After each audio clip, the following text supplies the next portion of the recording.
João 4, começo a leitura no versículo 25. Mas eu estou olhando para os irmãos, como que os irmãos me olhando, me pedindo para ficarem de pé. Tá bom, então eu concordo, tá bom, eu aceito, já que os irmãos querem ficar de pé, fiquem de pé. Eu faço a leitura na versão século 21 da Almeida. Diz assim: e a mulher respondeu: eu sei que o Messias, que se chama o Cristo, vem. Quando ele vier, nos anunciará todas as coisas. E Jesus lhe disse: sou eu, o que está falando contigo. Então os seus discípulos chegaram e se admiraram de ele estar falando com uma mulher. Todavia nenhum deles lhe perguntou: o que queres? Ou por que falas com ela? Então a mulher deixou ali seu cântaro, foi à cidade e disse ao povo: vinde e vede um homem que me disse tudo o que tenho feito. Será ele o Cristo?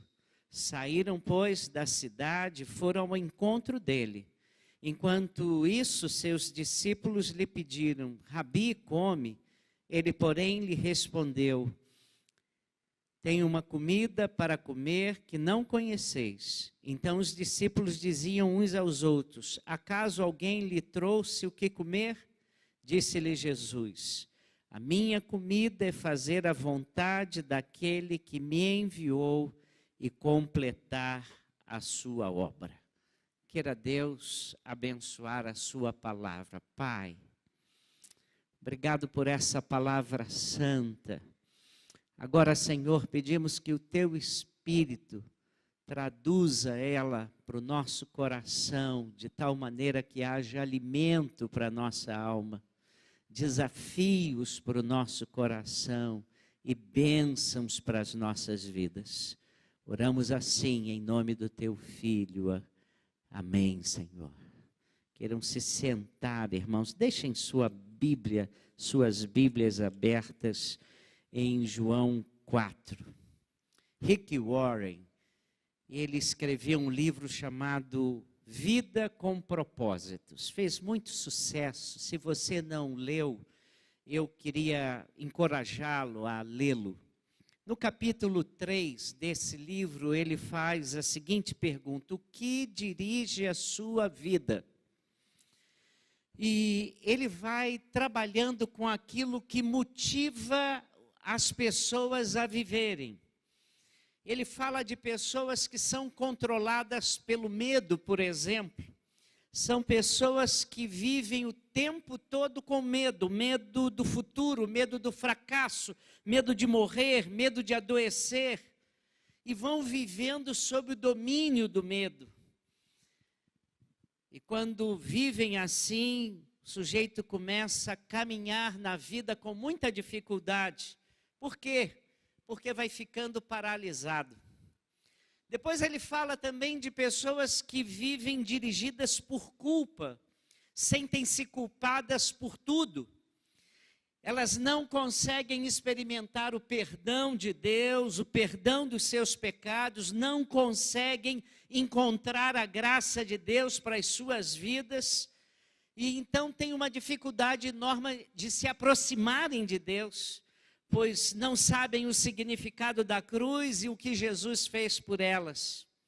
Aí ele fala também de pessoas motivadas, que vivem motivadas pela ansiedade. O tempo todo elas estão preocupadas, ou seja, se ocupam antecipadamente com as coisas que podem lhe acontecer.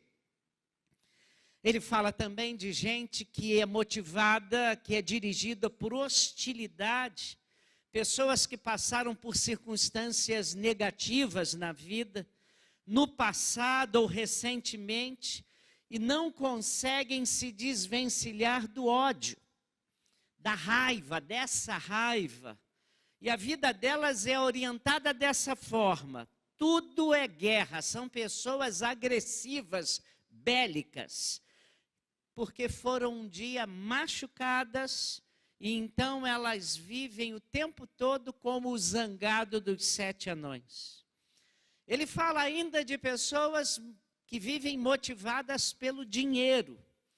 Elas querem ganhar dinheiro, elas acham que o fim da vida, o significado que a vida delas terá está baseado no dinheiro.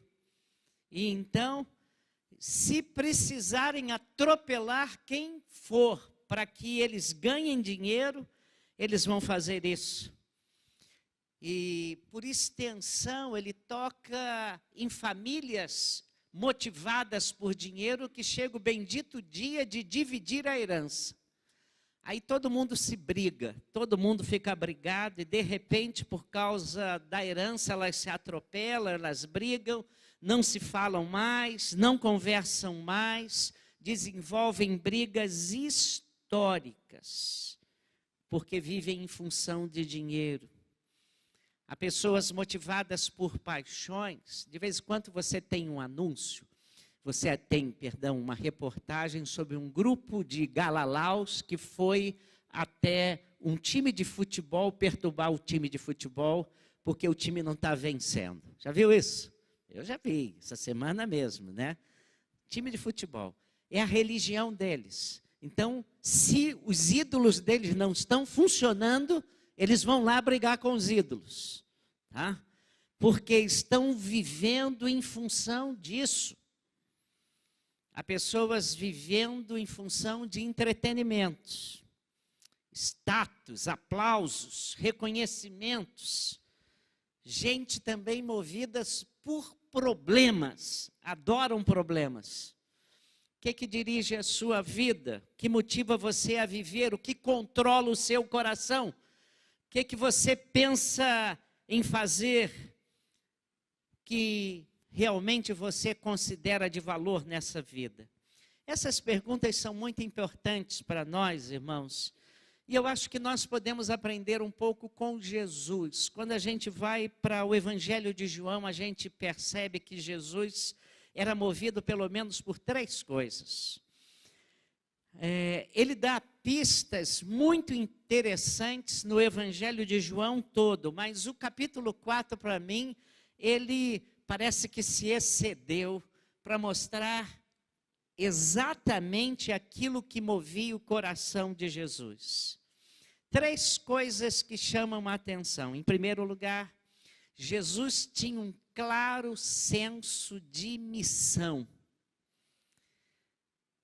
E aí, você que está comigo, nós começamos a leitura no versículo 25, porque o texto é muito grande. Mas você conhece esse texto? A grande maioria de nós conhece esse texto. E no capítulo 4, nos versículos 3 e 4, volte lá um pouquinho, é dito assim: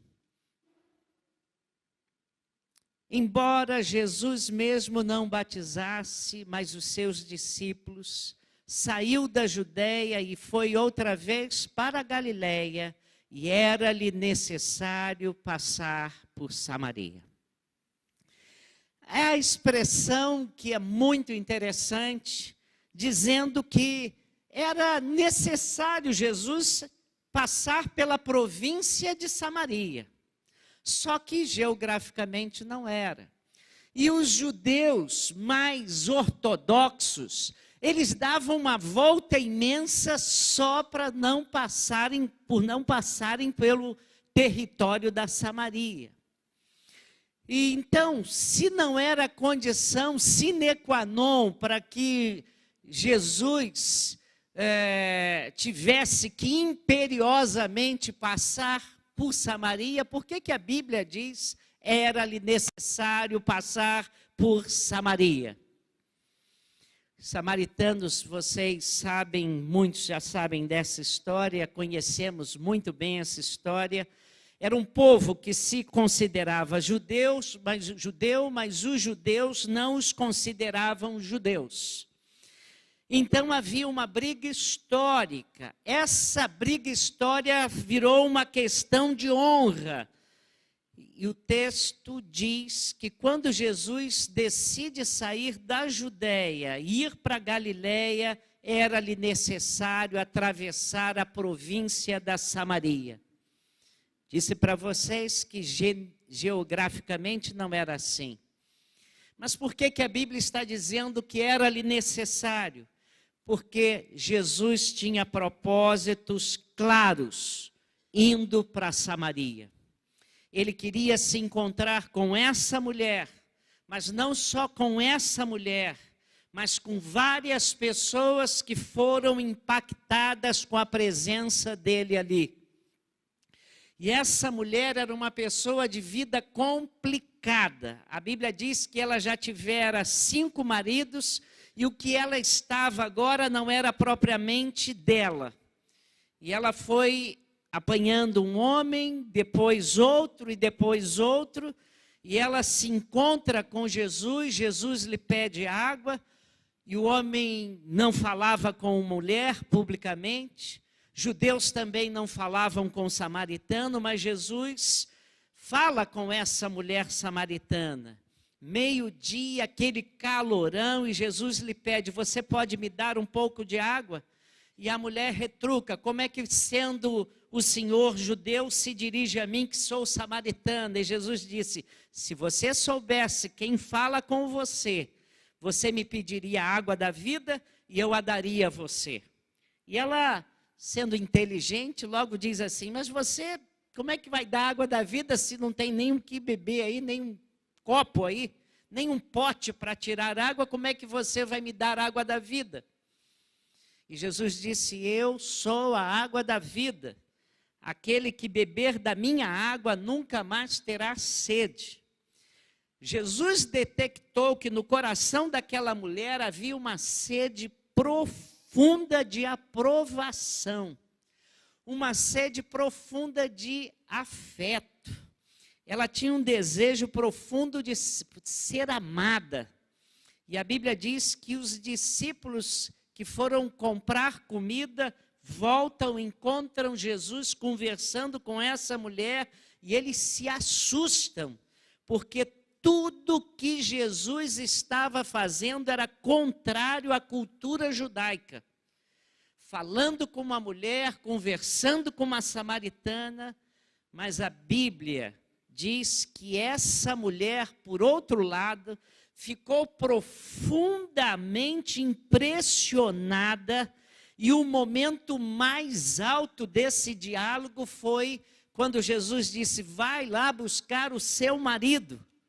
E ela disse, não tenho marido. E Jesus disse, muito bem, porque você já teve 5 maridos e o que você tem hoje não é propriamente o seu marido. E aí, irmãos, ela fica tão maravilhada com aquela conversa, que ela sai em direção à cidade, encontra homens, e aquela mulher era uma mulher, irmãos, fatal. Era aquela mulher que nenhuma outra mulher gostaria de encontrá-la pelo caminho. E ela sai dali, daquele poço, e vai à cidade e fala aos homens da cidade, vinde, vede um homem que contou toda a minha vida. Não será ele o Cristo? Deus, irmãos, tem um ótimo sentido de humor. Ele usa quem nós não usaríamos. Ele pega gente que nós não pegaríamos. E essa mulher, nós diríamos, não, essa aí não, que vai dar problema. Não deixe ela falar não, mas é ela quem fala do Cristo. Ela é evangelista. E os homens ficam tão impressionados por encontrar aquela mulher fatal, tão impressionada com Jesus, que vão lá. E Jesus então conversa com aqueles homens e eles dizem, olha, já não é pelo que você diz. É o que nós já conversamos e ouvimos que ele é o Cristo mesmo. O que Jesus foi fazer ali em Samaria? O que Jesus foi conversar com aquela mulher? Jesus tinha um profundo senso de missão. Quando os discípulos insistem depois, porque eles trouxeram comida e Jesus disse para eles, eu tenho uma comida para comer. E eles pensam que alguém deixou alguma coisa para Jesus comer. E Jesus disse para eles no versículo 34, olhe para a sua Bíblia. A minha comida consiste em fazer a vontade daquele que me enviou e realizar a sua obra. Em outras palavras, essa é a motivação da minha vida, realizar a obra do Senhor. Eu quero fazer a vontade do meu Pai, essa é a minha missão, é por isso que eu estou aqui e é por isso que eu existo. Eu existo para isso. Olha a diferença entre a missão de Jesus e aquilo que controla a sua vida e aquilo que controla a minha vida. É muito diferente, irmãos.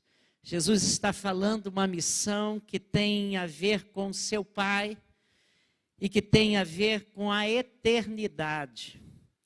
Isso é muito interessante porque se você não tiver senso de missão, de alguma coisa eterna no seu coração, não é só senso de missão, mas que o senso de missão seu tem alguma coisa eterna no seu coração. Se na sua vida não tiver isso, tá? Tudo que você fizer será muito passageiro e muito temporário. John Paul Sartre era ateu, muito lúcido, um dos principais existencialistas. Ele já disse muita bobagem na vida, mas uma vez ele disse uma coisa interessante. Ele disse assim: nenhum ponto finito tem qualquer sentido se não estiver relacionado com o ponto infinito. Caramba, estamos elucubrando aqui agora, vou repetir, né? Nenhum ponto finito tem qualquer sentido se não estiver relacionado com um ponto infinito. Irmãos, ele não parece pastor pregando? Bom, pastor, parece porque eu não estou entendendo nada, então parece com o que nós, pastores, às vezes estamos falando. Mas, irmãos, esse homem era ateu, e ele estava pregando um princípio da física para falar de filosofia. E o que ele diz? Diz que a sua vida não vai ter sentido, não vai ter um senso de missão, nem objetividade alguma se você não se conectar ao infinito, ao eterno. É isso. Sabe por quê? Porque a vida é uma tragédia. As nossas histórias são histórias de erros e acertos, histórias de confusões, dificuldades, problemas. E se você não tem um olhar para o céu, para as coisas de Deus, se você não se conecta com a eternidade, o que vai acontecer com você é que você vai se perder nas suas próprias aventuras. Você vai ser um corredor tipo Forrest Gump. Eu já estou velho e muitos irmãos já não sabem o que é Forrest Gump, mas foi um filme de 1996, ou Lá Vai Fumaça, em que ele descobriu que sabia correr, então ele começou a correr, ele ganhou a vida correndo. Um dia ele resolveu correr pelos Estados Unidos todos, e todo mundo começou a correr atrás dele. Um dia ele correu, ele falou: chega, estou cansado, e foi embora, e o pessoal ficou: uau, o que nós vamos fazer? Só se viveu para correr. Ele corria e não sabia muito bem por que corria. E às vezes nós estamos correndo na vida e não sabemos muito bem por que nós estamos correndo. Porque não temos senso de missão e a nossa missão não tem uma conotação eterna. Jesus disse: a minha comida, em outras palavras, eu sei o que eu estou fazendo. Eu estou conectado com a eternidade. Você também precisa se contactar com o eterno, com Deus. Se você quer encontrar sentido para a sua vida, se você não quer que tudo que você faça seja temporário e sazonal e absolutamente inútil, você tem que ter uma missão que tenha também uma conotação eterna. Porque se você não se conectar com Deus, nada do que você faz encontrará coerência e sentido. Segunda coisa que me chama a atenção, irmãos, em Jesus, além do sentido de missão, era-lhe necessário passar por Samaria. Havia lá um coração cheio de vontade de conhecer um amor eterno. Mas, em segundo lugar, Jesus tinha um senso muito claro de tempo. E aí o Evangelho de João me impressiona. Irmãos, se você é um leitor da Bíblia, em especial do Evangelho de João, você vai ficando impressionado à medida que vai lendo com o número de vezes que Jesus fala da questão do tempo. A minha hora ainda não é chegada. Maria quer que ele faça a transformação, faça alguma coisa porque está faltando vinha. E ele diz, mulher, a minha hora ainda não é chegada. Está lembrado disso? Aí, volta e meia, essa expressão, o meu tempo ainda não chegou, capítulo 7, versículo 6, capítulo 7, versículo 8, eu por enquanto não subo à festa porque o meu tempo ainda não está cumprido. Aí a gente vai para o capítulo 12, versículo 27, já vai chegando à cruz. E aí ele diz assim, no capítulo 12, agora está angustiada a minha alma. E o que direi eu? Pai, salva-me desta hora. Vocês não estão vendo a exclamação ali. O meu computador está sem exclamação, tá? Então, vocês vão ver que é uma pergunta. Pai, salva-me desta hora, mas precisamente vim para esta hora. Irmãos, quando Jesus está seguindo para a cruz, ele diz, Pai, é chegada a minha hora, glorifica-me, glorifica o teu nome em mim. E a glória de Jesus era no tempo de Deus, na hora de Deus, fazer as coisas que lhe eram necessárias no plano de Deus. Isso é um desafio muito grande para o meu coração, talvez para o seu também. Sabe por quê? Porque nós somos pessoas apressadas.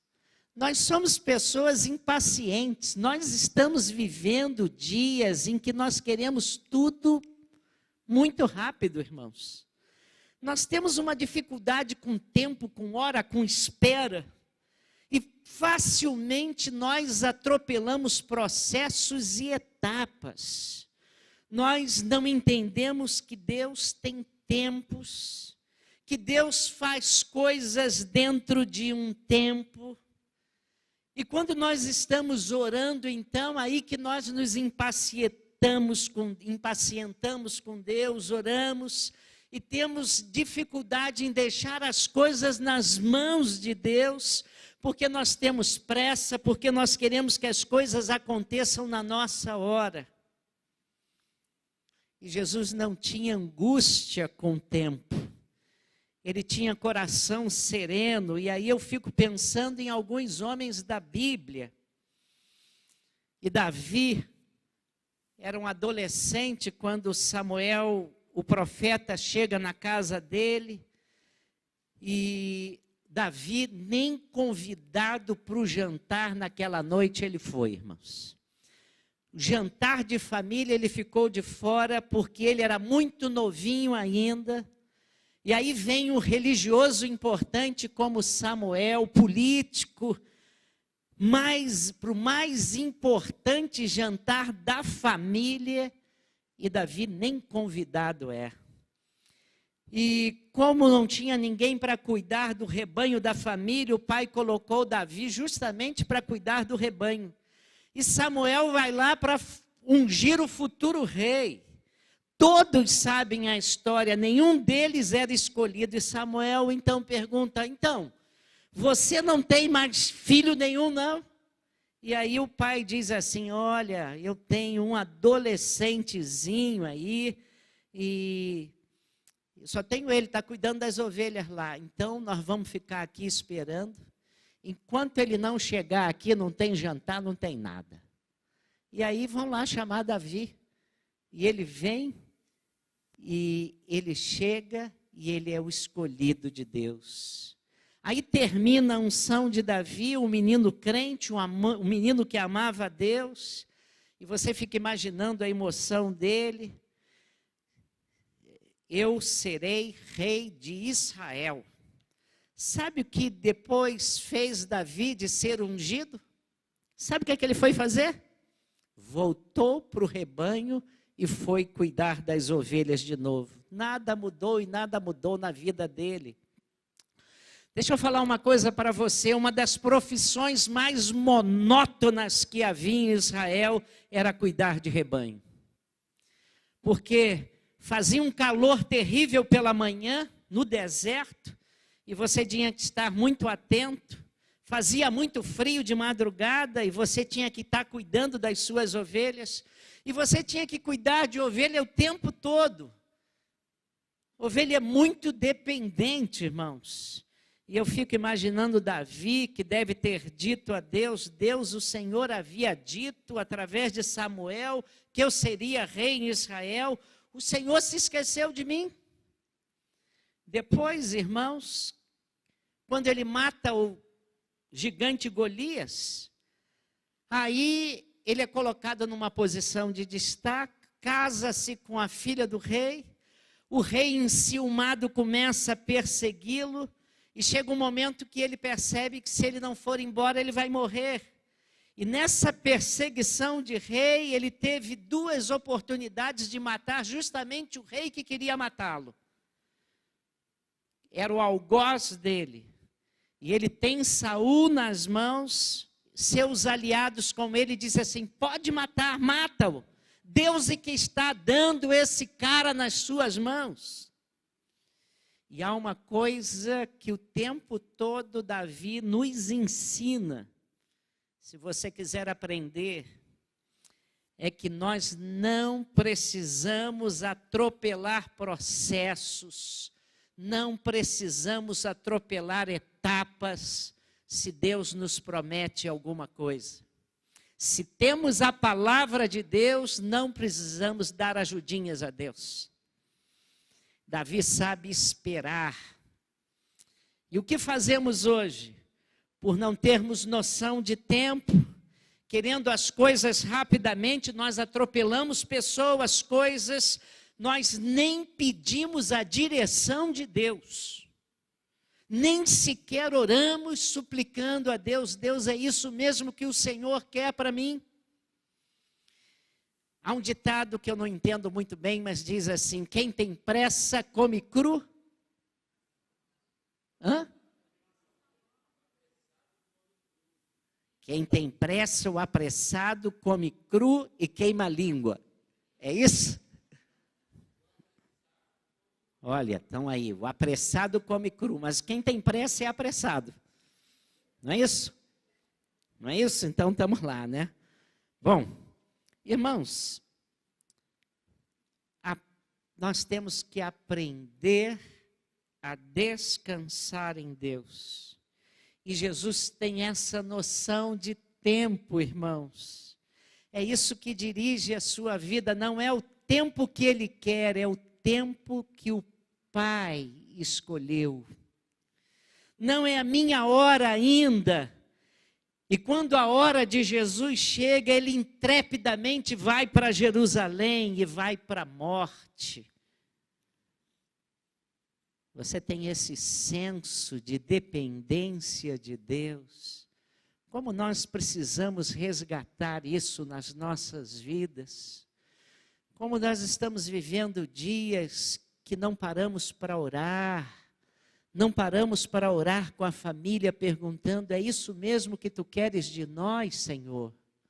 É esse negócio mesmo que o Senhor quer que eu faça? Isso vai abençoar mesmo a minha família, Senhor? Isso vai trazer bênção para os meus filhos? Isso vai trazer glória ao teu nome? Quantas vezes, irmãos, nós atropelamos tudo, nós temos pressa. E Jesus tinha um senso do tempo de Deus. E nós precisamos resgatar isso para as nossas vidas. Finalmente, esse texto me encanta, porque Jesus tinha um senso claro de identidade. além do senso que Jesus tinha de tempo, além do senso que Jesus tinha da hora do céu, Jesus tinha um senso de identidade, irmãos. Por 2 vezes em João 4 acontece isso. É o Evangelho de João que melhor trabalha a identidade de Jesus. Se você quer saber quem é Jesus e tem alguma dúvida sobre quem é a pessoa de Jesus, pegue o Evangelho de João. Nós temos aqui exemplares e você pode levar para casa caso não tenha uma Bíblia. Pegue o Evangelho de João e leia-o atentamente. E você terá uma compreensão muito clara de quem era Jesus. E no capítulo 4, a mulher samaritana está conversando com Jesus. E ele fala da questão da água. Primeiramente, ele fala da água que pediu a mulher. Quem beber dessa água tornará a ter sede. Aí no versículo 14 ele diz assim: aquele, porém, que beber da água que eu lhe der, nunca mais terá sede. Pelo contrário, a água que eu lhe der será nele uma fonte a jorrar para a vida eterna. E o que Jesus está dizendo para aquela mulher? Eu sou aquele que resolve os seus desejos mais profundos. Eu sou aquele que resolve os desejos mais profundos da sua alma. E não era sexo, afinal aquela mulher já tivera muitos parceiros, mas ela não tinha resolvido o problema da alma dela. O problema dela era lá dentro do seu coração. E Jesus está dizendo, há um desejo profundo no seu coração. Há uma sede imensa lá na sua alma. E só eu, posso saciar o seu coração. Irmãos, eu estou aqui para saciar essa sua sede. Eu estou aqui para preencher esse vazio que está aí dentro de você, lá no seu interior. E aí, voltando ao diálogo de Jesus com essa mulher, e essa mulher faz então teologia, porque ela começa a discutir sobre adoração. E ela levanta algumas questões teológicas que não eram comuns para o povão daqueles dias.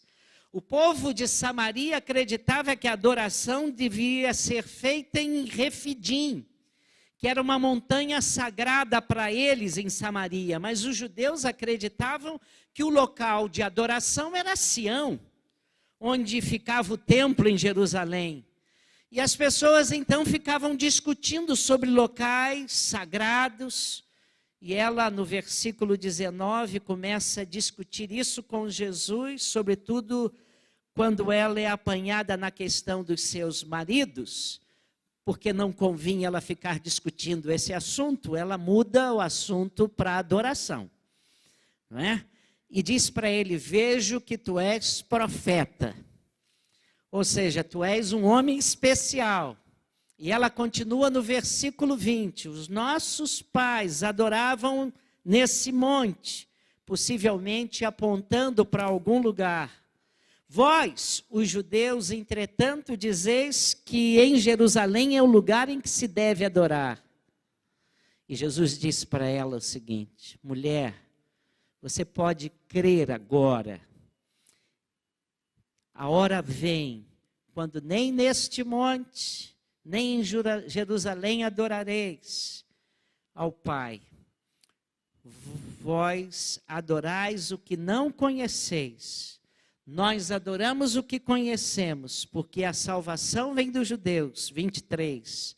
Mas vem a hora, e já chegou, em que os verdadeiros adoradores adorarão o Pai em espírito e em verdade, porque são estes que o Pai procura para seus adoradores. E Jesus está falando para ela, e no versículo 25, a mulher olha para ele e diz: eu sei disso, há de vir o Messias, não vou perturbar mais não, há de vir o Messias, chamado Cristo, e quando ele vier, aí nós vamos ter todas essas coisas acertadas, nós vamos conhecer tudo isso, não haverá mais discussão. Ou seja, nós também estamos esperando os Messias. E aí Jesus olha para ela e diz: eu sou, eu que falo contigo, eu sou o Messias. Jesus tem uma compreensão muito clara de quem ele é. Jesus tem uma compreensão da sua identidade. E por ter uma compreensão tão clara da sua identidade, ele várias vezes foi acusado de motim, de levante, de rebelião. E foi isso que o levou à morte, quando Jesus diz assim: eu e o Pai somos um. Jesus não morreu por ser um homem bom, não. Jesus não morreu por pregar o amor, não. Jesus morreu porque se dizia Deus. Morreu por causa disso. E os judeus não o aceitavam. E Jesus se deixa ser adorado. E ele permitiu que as pessoas que caminhavam com ele o adorassem. E hoje nós ficamos falando de Jesus como nosso amigo. É uma dádiva. Nós podemos ser amigos de Jesus, sim. Falamos como Jesus, como nosso companheiro, e graças a Deus ele é o nosso companheiro, mas Jesus é sobretudo o nosso Salvador e o nosso Senhor. Jesus não é apenas o meu amigo, não, e ele é meu amigo e pode ser seu também.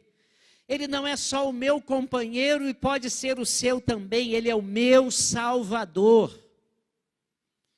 É assim que a Bíblia o apresenta. É com esse título que a Bíblia mais o apresenta.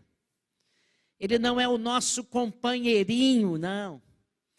Ele é o nosso Redentor. Ele morreu na cruz pelos nossos pecados. E Jesus tem a compreensão de que a missão dele é essa, que o tempo dele é esse. E Jesus tem a compreensão da identidade dele. Ele veio para fazer essa obra. Irmãos, sabe por que isso é importante? Porque se você não entender qual é a sua identidade em relação a Deus, você será uma pessoa sempre muito confusa. Você tem de definir de uma vez por todas se você é filho da luz ou filho das trevas. É isso mesmo.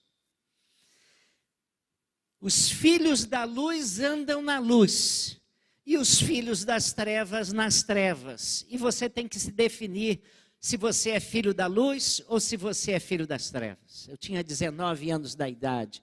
Já contei essa história algumas vezes aqui. Combinei uma situação da pá virada. Aliás, nem eu combinei, foi o meu amigo que combinou comigo. Nós íamos fazer uma doidice num dia de domingo. Eu falei que não ia mais para a igreja, para o meu pai, que eu ia para outra igreja. Menti para ele. E fui fazer uma jogada terrível. E ela furou. E eu fiquei olhando para o meu amigo. Falei: rapaz, você só me faz programa furado. Menti para o meu pai, disse que ia para a igreja. Falou: você disse que ia para a igreja? Isso. Meu pai é crente, rapaz. Meu pai é diácono de igreja. Seu pai é diácono de igreja, o meu pai é diácono também. Seu pai é diácono de igreja, e como é que você me fez uma proposta desse programa? E como é que você aceitou? 2 filhos de diácono. Meu pai é o braço direito do pastor João Filson Sorém. Seu pai é diácono da primeira igreja batista do Rio. Cara, eu nunca ouvi você falar de Jesus para mim. Você também nunca me falou de Jesus? E eu falei assim: rapaz, são 7:15 para as 8. Se nós corrermos em 10 minutos, nós chegamos lá na primeira igreja. Vamos lá? Não vou ficar olhando para a tua cara, não. E fui correndo, chegamos lá assim, ó. E entramos no templo, 2.000 pessoas. Sentamos bem no meio. E logo chamaram para a gente cantar, hino 361. Salvação Jesus me dá, com amor me guiará, para o céu me levará.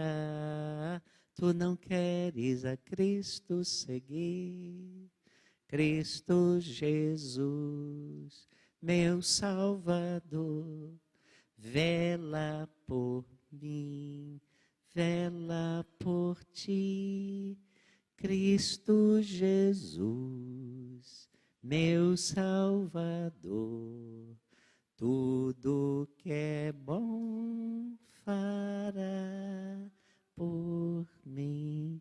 O hino predileto do nosso ministro.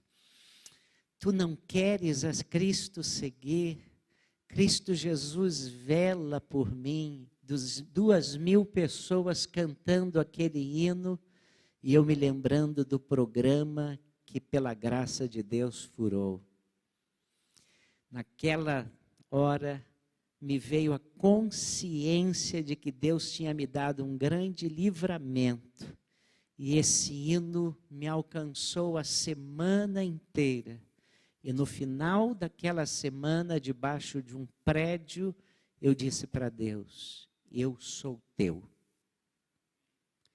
Eu quero ser crente. Eu sou de Jesus. Quero ter uma família crente. Quero andar na luz. De hoje em diante, eu sou teu, Jesus. Naquele dia, daquela semana, eu firmei minha identidade. Sou de Jesus. E a minha vida tem sido andar na luz, com a graça de Deus. Isso é importante, irmãos, porque você tem de definir. Sabe, quem anda nas trevas tropeça e nem sabe onde tropeça, porque não é capaz de enxergar a luz. Isso é importante porque você olha para você e diz: ah, eu sou um servo de Deus. Eu sou uma serva de Cristo. Eu sou um discípulo de Jesus. Essa é a minha identidade. Eu sou um filho amado, renascido pelo poder da cruz. Redimido dos meus pecados pela obra perfeita de Jesus no Calvário. E quando você entende a sua identidade, que você é filho de Deus, isso vai fazer toda a diferença na forma como você vai reagir na sua história. Na sua história. As coisas vão lhe acontecer e você não vai ficar mais praguejando, não. Você não vai ficar reclamando mais da vida, não, blasfemando contra Deus. Porque você sabe que você, haja o que houver, você é filho amado.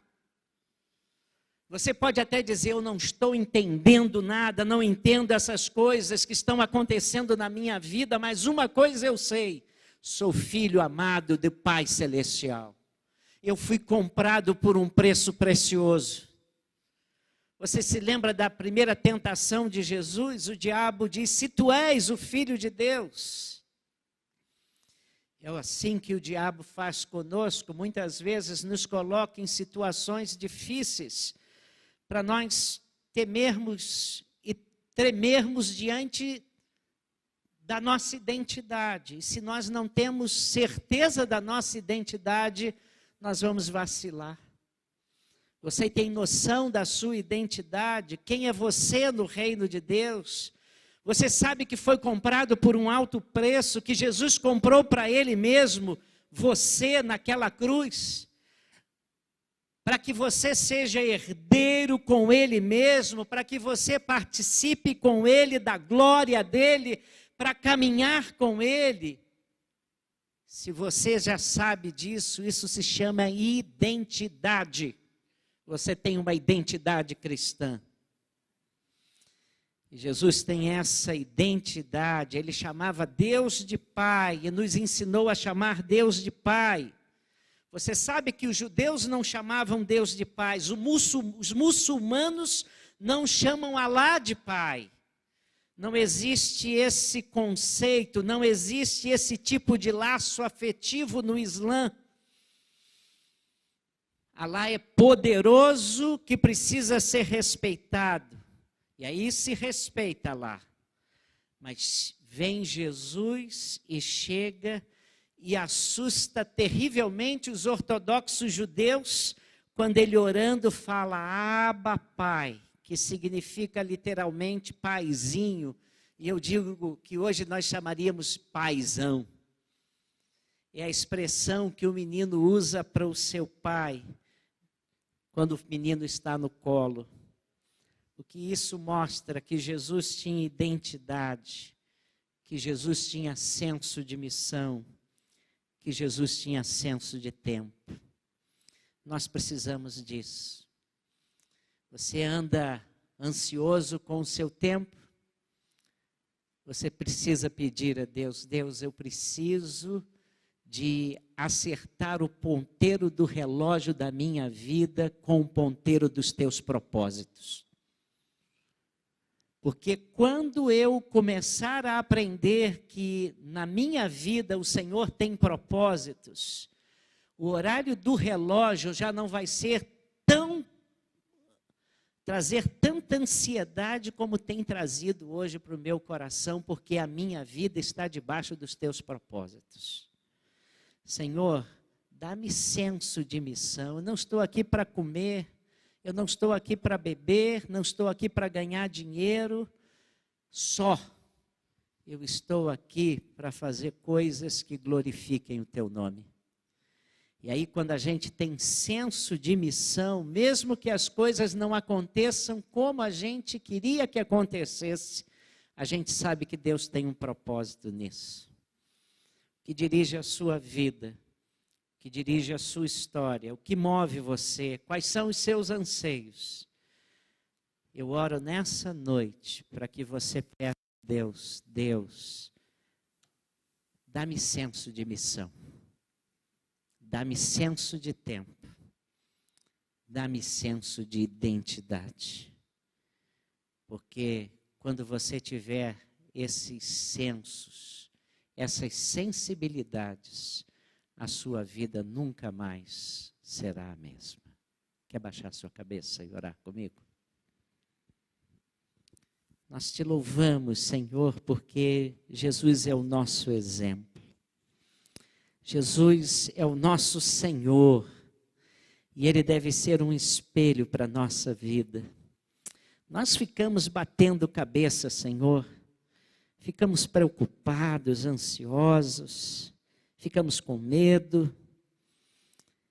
E às vezes, ó Deus, isso nos atrapalha tanto. Vivemos inseguros porque não temos senso de missão.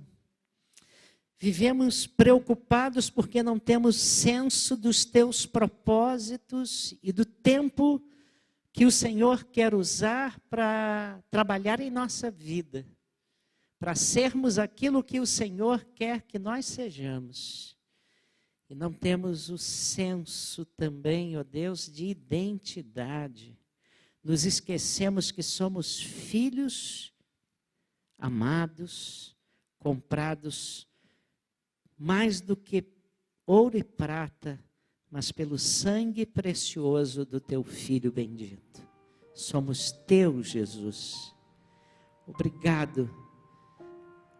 Deus, nós queremos que isso fique gravado no nosso coração e que o Senhor venha trabalhar em nossa vida, derramando essa tranquilidade que tinha Jesus, essa exemplo que Ele deixou para nós, de sintonizar a nossa vida com a hora do Pai.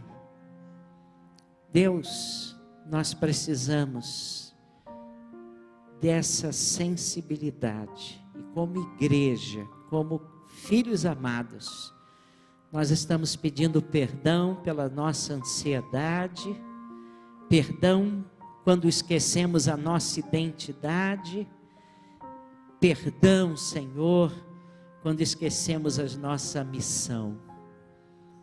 Dá-nos a alegria da salvação e a alegria de sabermos que a nossa vida está nas Tuas mãos. E, ó Deus, aquela música que eu ouvi naquele dia, naquele domingo, que seria o dia mais desastrado da minha vida, foi a música abençoada que falou o meu coração, para eu me definir pelo Senhor na minha vida. Que nessa noite, pessoas que estão aqui, também se definam, dizendo: eu sou filho da luz, eu sou de Jesus, aleluia. Eu quero viver para Jesus. Que seja assim para a Tua glória. Nós oramos no nome do Teu Filho. Amém.